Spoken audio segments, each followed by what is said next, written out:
Tervist! Sel korral võtame kokku aprillikuu. Kristella, kuidas kirjeldad 3 sõnaga aprillikuud? Ma arvan, et need võivad olla ettevõtlik, loov ja võib-olla ka naljakas. Kui tekst vaataja ise otsustab. Lisaks üstlaks olemisele tegeles Kristella ka minifirmaga. Just üritusel Välgatus võeti aasta kokku ja tunnustati noori ettevõtjaid. Ja esikoht siis mängufilm või minifirma Kristall Selge.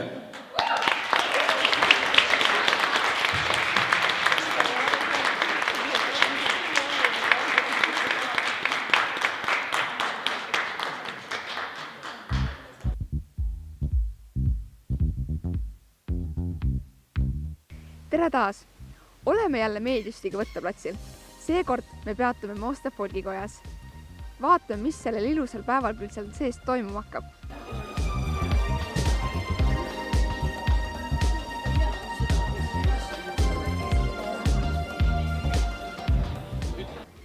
Siia hubasesse folgikotta on tulnud 4 Välgatuse finalisti.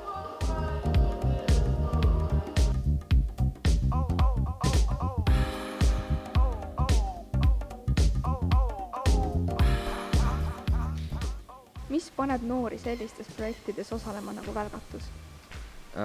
Ilmselt selline võimalus teha näiteks mini- või õpilasjuurde mõnda sellist ettevõtlikku projekti, et see on ilmselt üks võib-olla selliseid kihvtimaid või ägedamaid eneseteostusvõimalusi, mida noor inimene saab ellu viia ja kuidas saab lihtsalt silma paista ja kus saab võib-olla kõige praktilisemaid teadmisi tulevikuks.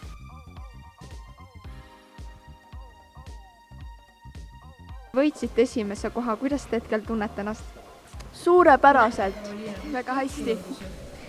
Mis te arvate, miks just teid valiti 2018. aasta Välgatuse minifirmaks? Hea idee, et meie sebid on kindlasti omapärased ja omanäolised, et teist sellist ei ole. Mis on teie edu saladus? Hea koostöö, et ilma hea tiimita ja sujuva koostööta kindlasti ei oleks seda saanud teha. Mis oli see omadus võitjatel, mida teistel finalistidel polnud? Ma arvan, et nad olid väga hästi ettevalmistunud, ehk siis nad tulid lavale, see esimene tere oli niivõrd võimsalt öeldud, et praktiliselt kogu saal vakatas ja see paneb kuulama. Nad olid visuaalselt, said näidata oma tooteid, küsimused, vastused olid hästi loogilised ja kuna võib-olla nad olid ka kauem selle teemaga, selle projektiga tegelenud kui mõni teine minifirma, siis oli see täitsa loogiline, et nad olidki tublid. Mida te soovite öelda noortele, kellel on idee, aga pole julgust seda teostada? Need, kellel juba idee on, siis seda tuleks jagada võimalikult paljudega. Ei tasu karta seda, et keegi varastab idee ära või et äkki idee ei ole hea, et siis teised naeravad mu üle või mis iganes. Ei. Kui idee on, siis tasub paljudega jagada, siis tasub endale korralik meeskond kokku panna. Nad ei pea olema alati ühesugused inimesed, ehk siis mitte alati ei pea oma sõpradest panema tiimi kokku, vaid panna hästi erinevatest. Et üks on rohkem finantsi poole peal, teine on turundus, 3. on tootmine ja siis võiks proovida seda ideed ellu viia.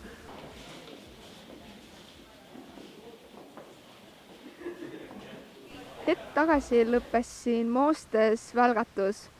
Soovime meediusti poolt kõikidele võitjatele palju õnne ja loodame, et ka järgnevatel aastatel on noortel rohkem ideid. Aitäh! Tegelikult oli see väga hariv projekt ning kindlasti soovitan sellest järgmisel hooajal osa võtta. Leidsime veel ühe tegevuse, mida Kanepis noored teha saavad. Mihkel jutustab teile sellest. Mul on niisugune tunne, nagu me läks juba televisioonis. On ilus päikseline 7. aprilli hommik. Oleme siin kuskil stuudios, et ronida üle plankude, istuda lompi, visata siia soppa, istuda. Mõnus ikka läksin sisse.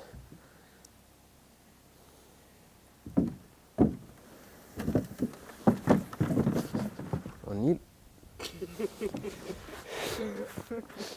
Okei. ma ei viitsi enam ringiga minna, täiesti haige lihtsalt.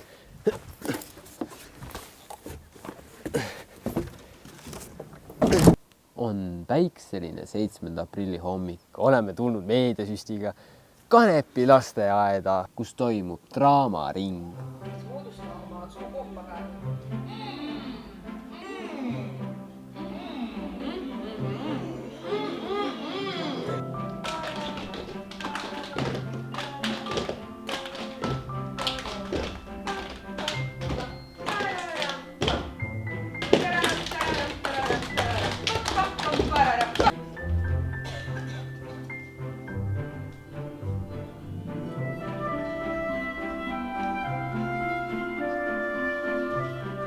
Draamaringiga on selleks korraks lõpp.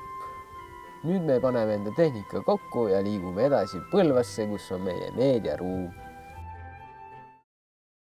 aitäh, Mihkel! ema armastuses võlu. Andnud südamele käe, Kergem koorem tundub õlul. leides hinges oma väe. Rääkisime põlvamaalastega emadepäevast. Kui oluline on teie jaoks emadepäev? Aga loomulikult oluline on. Minu ema küll enam ei ela, aga oli minule ikka väga tähtis ema. Nii tähtis on, et oma ema ikka peame meeles ja oma lapsed teevad ka kingitused. Ma arvan, et üsna oluline, sest see on üsna uus asi, nüüd küll juba mitmeid aastaid olnud. Et kui varem peeti naistepäeva ja seal hulgas oli ka nagu emadepäev, siis emadepäeva eraldi pidada minu meelest on väga ilus. Eriti emadel on see väga tähtis. Kuidas te tähistate emadepäeva? Mina võib-olla helistan lihtsalt oma emale, sest minu ema elab minust natuke kaugemal. Aga mina kui ema tavaliselt saan sellel päeval endale oma tehtud koogi, ütlen. Ei tea, lähme kuskile välja grillima või sööme kooki või? Tavaliselt oleme lastega käinud kusagil väljas ja kas siis algul spaas ja hiljem kusagil väljas söömas või siis lihtsalt ainult väljas söömas. Ka meie soovime omalt poolt kõikidele emadele ilusat emadepäeva. Ja näeme juba maikuus.